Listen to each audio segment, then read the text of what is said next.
တွေတော့ကျိုးကုန်တော့မှာပဲအပေါ်ကဝေကြီးကိုအောက်ကကောင်မကြီးကနိုင်နေနော်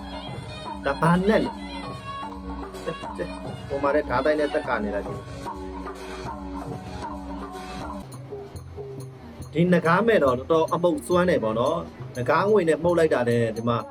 အိတ်သွားတာလုံးဝကိုထိုးလို့မရတော့ပြောမစို့ငကံငွေတင့်ဟလာကိုစိုးရမယ်ပေါ့နော်ဒါဘာငကနာပွဲတော်လဲတော့ကျွန်တော်လည်းမသိဘူးပြတယ်မှာသူတို့စာရေးထားတာကတော့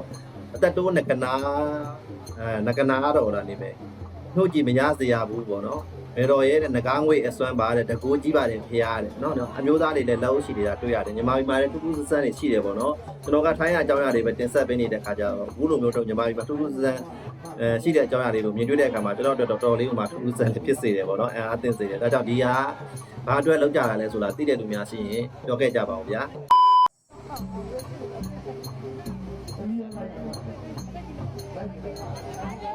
ဒီပေါ်နဲ့အုပ်ထားတာအောက်မှာလည်းအမျိုးသမီးတယောက်ရှိသေးတယ်ငကားဝင်ဘူးနေဒီမှာလည်းယောက်ျားတွေကစအားလုံးလက်ဦးတွေရှိထားတယ်ပေါ့နော်။အားလုံးလုပ်နေကြတယ်။နိုင်ပါရဲ့ထူးထူးဆန်းဆန်းနေနော်။ဝေါ။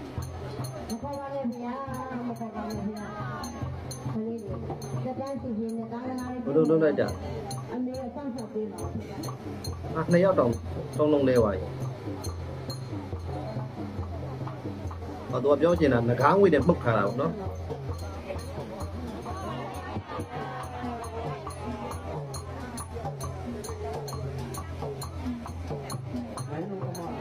လူအုပ်ကြီးတန်နဲ့တိတ်ပြီးတော့မရှင်းဘူး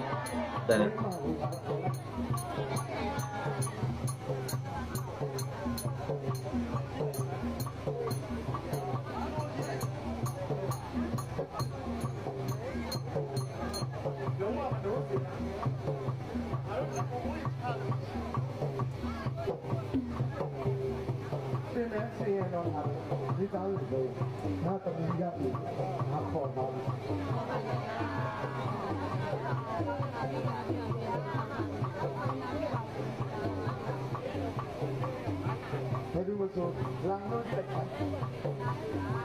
ဘာလို့လာလို့ကြည်စမ်းလို့ပြောရလဲရုံပါတယ်အမေအကုန်လုံးကရုံပါတယ်အမေလို့လို့နေရာမှာသိပါတယ်အမေရဲ့ကလေးချထားတာမျိုးငကံဝေးချတာသူတို့နှစ်ယောက်ကတိုင်ပေါက်နေညီတယ်မိုက်ကင်ထားတဲ့ဒီငကားဝင်နေတဲ့ငကတော့လေစာတပည့်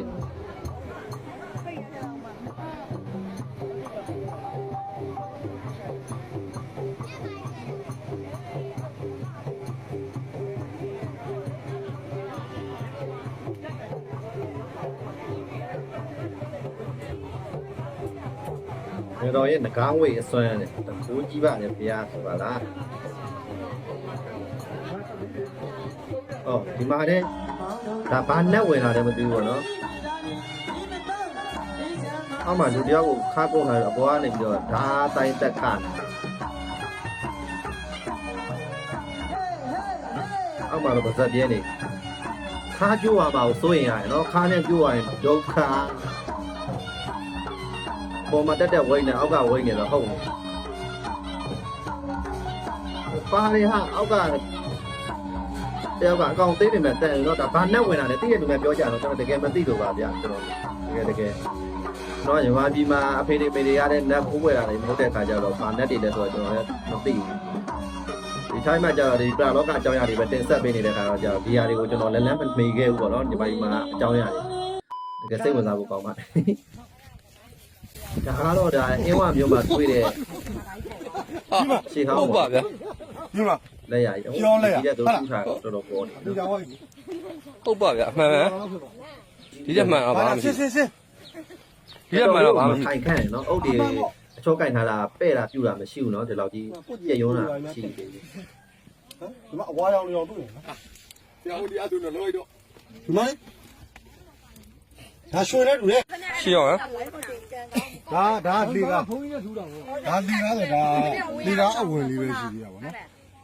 ဒီမှာပြောတာတော့ဒီနန်းဆောင်ကဟိုကြီးအောက်ထဲမှာလို့ပြောတယ်ပေါ့အောက်ထဲမှာဘယ်လောက်နဲ့လဲတော့မသိသေးဘူးပေါ့ငါတို့ ရှေးဟောင်းသူတွေတနာလို့ဖော်တော့မှပဲပြီးအောင်ပေါ့ နန်းဆောင်တူတူဟိုမှလည်းရှိ ဒါကတော့ဒါအဝင်အဝါလောက်ပဲရှိသေးတယ်ဆိုတော့သူအောက်ထဲမှာဘယ်လောက်ကျေပြန့်ပြီးတော့မှကြီးတယ်ဆိုတာတော့ကျွန်တော်မသိဘူးရှေးဟောင်းသူတွေတနာဖော်ပြီးတော့မှပဲကျွန်တော်စောင့်ကြည့်ကြတာပေါ့ဗျာဘလို့တွေကတော့ဒီဟာလေးကိုအစားဆုံးလေးတော့ပေါ်လာလေးတော့ရိုက်ကြမှာပေါ့ ပေါ်တယ်ဟိုမှရှိ ဟိုတော့ဘေးလက်မြေတွေမရှိပဲเนาะခိုင်ခန့်အောင်စောက်ထားတယ်တော်လေးကမှအံ့ဩစရာကောင်း ဒီကဟိုမှ တော်လည်းမာတယ်တန်နေတဲ့ထဲမှာမပါဘူးเนาะတန်ဒီတန်ခွဲသူလောက်ထားတာမဟုတ်ဘူးဟိုတော့လက်ရတယ် မိသားစုတွေအတွက်ကျွန်တော်အောက်ဆင်းကြည့်မယ်နော် ဒီမှာဒီကြည့်ရနော် အုပ်သေးကြောင်းနေပဲစောက်သွားเนาะသူတို့အဲ့ဒီခေတ်ကဘေးလက်မြေတော့ကောင်းတယ်ပြော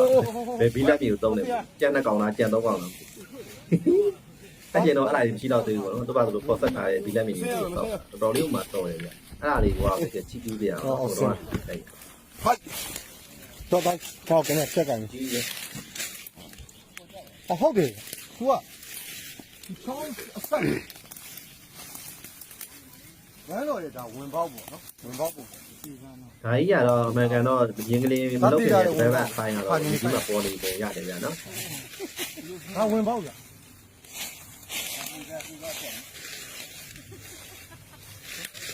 ခုဖြစ်နိုင်တယ်ပေါ့နော်ကျွန်တော်ခုနပြတဲ့ဟာအဲ့တော့တေးသေးချာချာတော့ပြလိုက်ပြီဒီမှာကအဝင်ပေါက်ဟိုမှာကလည်းအဝင်ပေါက်လားအထွက်ပေါက်လားမသိဘူးသူကတပေါက်ပဲဖြစ်တယ်ပေါ့ဒါပေမဲ့ဒီနန်းတော်ကြီးကဒီနားနဲ့မဟုတ်ဘဲနဲ့မှတခြားအောက်ဒီထဲမှာဒီအောက်ဒီအောက်ထဲမှာဟိုနန်းတော်ကြီးရှိတယ်လို့ပြောကြတယ်ပေါ့နော်ဒါကတော့တကယ်လားမဟုတ်လားဟုတ်လားတော့ကျွန်တော်လည်းမပြောတတ်ဘူးဒါပေမဲ့တကယ်ဟိုမှဘယ်လိုပြောရမလဲတမိုင်းရှိလို့လေသူပေါ်လာတာလေသူငလင်လုံးတဲ့နေရာမှာသူကထပ်တွေ့တာပေါ့နော်ကျွန်တော်ကဒီမှာနည်းနည်းအခြေအနေဆိုးတယ်ဆိုတော့ဒီမှာလှူဖို့ကျွန်တော်လာတာဗျလိုင်းထဲမှာကျွန်တော်မိသားစုတွေကိုကျွန်တော်မရောက်တဲ့မိသားစုတွေကျွန်တော်ကြားကျင်လို့ကျွန်တော်ဒီကိုဖတ်လာလိုက်တာပေါ့နော်လမ်းတော်လျှောက်ရတယ်နည်းနည်းတော့ညောင်းတယ် စိတ်ဝင်စားစရာကြီးอ่ะเนาะ ဒီသားဒီလိုပေါ့နော်ကျွန်တော်လည်းဥအောင်တောင်း ဟို လာ တော့အုပ်တွေကပပလေးเนาะအရင်ပပစပြားလေး ဟိုမပါတာလေးလည်းရှိတော့အခုမှလည်းကျွန်တော်လည်းတွေ့တာပေါ့နော်လိုင်းကတော့တော့မတွေ့ဘူးပေါ့ဒါတော့ဝင်ပေါက်သေးကြသွားပြီဒါဝင်ပေါက်နှစ်ပေါက်ဝင်ပေါက်တစ်ပေါက်ပေါ့နော်ဒီလိုဝင်သွားမယ်ထင်တာပဲကျွန်တော်ထင်တာတော့ဝင်မယ်ဟိုဘက်မှာတစ်ပေါက်တွေ့တယ်ပေါ့နှစ်ပေါက်လေးပေါက်အဲ့တော့တော်တော်အဲ့တော့အမြင်များကြီးလေးဖြစ်မယ် မိုးရင်းဘက်ကိုလည်းရောက်ခါနီးပြီပေါ့နော်တကြံပြီးပြီဆိုလို့ရှိရင်မိုးရွာတော့မယ်မိုးရွာတော့မယ်ဖြစ်တဲ့ခါကျတော့မြန်မာနိုင်ငံမှာလည်းဒါတဘာဝဘေးရန်တဲ့ငလင်တွေလည်းလှုပ်သွားတယ်ဒါမိုးရင်းခါကြရင်လည်းရေကြီးမှကိုလည်းစိုးရင်ရတယ်ပေါ့နော်ဒါကြောင့်ညီမတို့မှာအမြင်နေတိုင်းမှာနေတဲ့သူတွေအထူးသတိပြုပေါ့နော်ပင်လယ်ကမ်းခြေမှာနေတဲ့သူတွေဒီနေ့မိုးရသည်ဟာနော်ဒါရေကြီးမဲ့အနေထားမှာရှိတယ်။ဘာကြောင့်လဲဆိုတော့ငလင်လောက်ထားတဲ့ဒီအကွက်ကြောင်းတွေကနေပြီးတော့လည်းရေတွေထွက်လာနိုင်တယ်ပေါ့နော်။ဒါအားလုံးအထူးပြုစိုက်ကြပါလို့ပြောကြရင်းနဲ့ဒီနေ့အစီအစဉ်လေးကိုလည်းဒီနေရာတွင်ရနာလိုက်ပါတယ်။အားလုံးပဲတက်စီကြမှာဆက်ချမ်းသာပြီးတော့ဘေးဥပအန္တရာယ်တွေလည်းကျိုးဝေးပါစေလို့ကျွန်တော်တို့ဆုတောင်းပေးပါတယ်ခင်ဗျာ။ ဒီနေ့မနက်ထိုင်းနိုင်ငံစမူပရာကာမှာမိုးတဲတဲမဲမဲရွာပြီးတော့အခုမြင်တဲ့အတိုင်းပေါ့နော်လမ်းတစ်လျှောက်လုံးကရေတွေကြီးနေပါတယ်ကားတွေလည်းတအားပိတ်တာကိုတွေ့ရတယ်ဆန်ကယ်မောင်းတဲ့သူတွေဆိုရင်လည်းသူတို့ရဲ့ဒီဆန်ကယ်ဘိန်းတွေကအစာမြုပ်ကုန်ပြီဆိုတော့လေရှေ့ဆက်သွားလို့မရတော့တဲ့အနေအထားအထိကိုဖြစ်ကုန်တာဘန်ကောက်မြို့ထဲမှာလည်းရွာတယ်ဒါပေမဲ့ဒီလိုရေကြီးတဲ့အထိတော့မဖြစ်ဘူးဒီလိုကားလမ်းမတွေမှာရေကြီးတဲ့အခါဓာတ်တိုင်တွေကိုတတိထားပါနော်ဓာတ်လိုက်တာမျိုးတွေဖြစ်မှာဆိုရတယ်ထိုင်းနိုင်ငံတချို့နေရာတွေမှာဆိုရင်မိုးနည်းနည်းပပရွာလဲရေရကြီးတယ်မြေနှိမ်ပိုင်းတွေမှာဆိုရင်ပိုဆိုးတာပေါ့နော်ဒါတော့မှမိုးရသည်မဟုတ်သေးဘူးဟိုးရှေ့ကကားဖြူလေးဆိုရင်မရွေ့တော့လို့နောက်ကနေတွန်းပေးရတဲ့အထိအားလုံးပဲဂရုစိုက်ကြပါရှင်အခုကဘယ်နိုင်ငံပဲဖြစ်ဖြစ်တဘာဝဘေးတွေကြုံနေရတယ်ပေါ့နော်